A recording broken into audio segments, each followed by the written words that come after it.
car nous sommes en train de parler sur un thème très important depuis hier. Et aujourd'hui, nous sommes en train de continuer le thème qui parle sur Rehoboth. Rehoboth, c'est un puits que Isaac a creusé et il a trouvé et il a donné à ce puits-là le nom de Rehoboth. Et Rehoboth signifie Dieu nous a mis au large. Je dois vous dire qu'il y a la différence entre la manne et Rehoboth.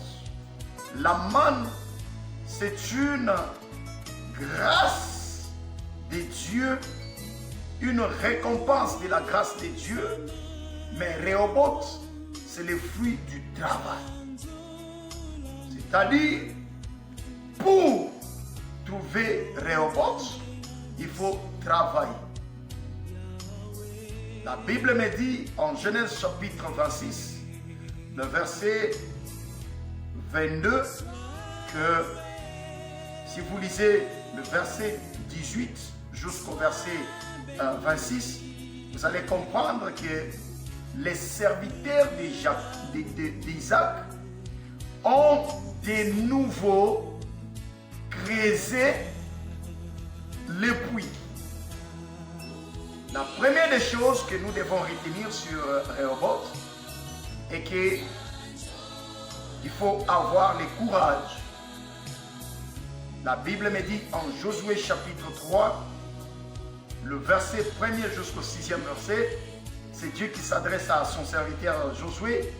Il lui dit, fortifie-toi et prends bon courage.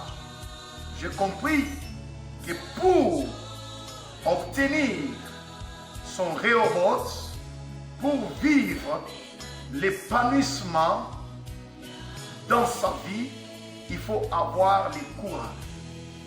Le deuxième élément pour vivre Rehoboth, c'est la force. Sans la force, les serviteurs de Jacob et d'Isaac n'allaient pas avoir la capacité de creuser de nouveau. Je comprends qu'il faut avoir la force.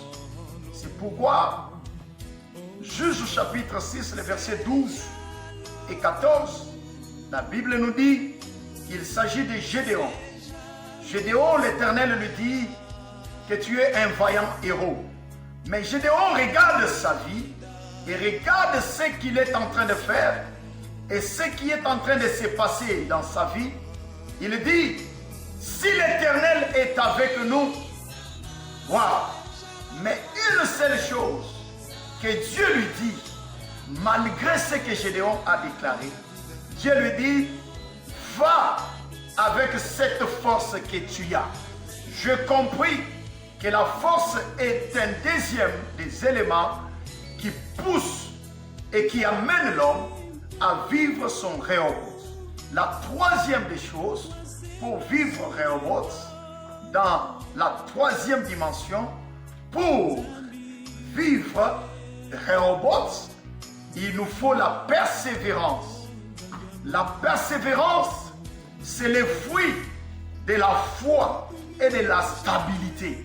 Si dans la vie, tu ne persévères pas, pour avoir la persévérance, il faut avoir la foi. Et la foi, c'est l'espérance. La persévérance, nous espérons avoir sur des promesses que Dieu a dites pour nous. Rehoboth, sans alliance du Père, on ne peut pas vivre Rehoboth. Sans l'autel, on ne peut pas vivre Rehoboth. Je déclare et je décrète que ce que le diable a pris dans ta vie, c'est taillé à ta taille et cela est fait à ta mesure. Le diable n'a rien à faire avec ce qu'il prend pour toi, parce que Dieu a fait cela selon ta dimension. Dieu a conduit cela selon ce qu'il a fait et selon qu'il t'a créé. C'est pourquoi cette année, tu vas vivre Rehoboth au nom de Jésus-Christ. Je dis que Dieu va te mettre au large cette année.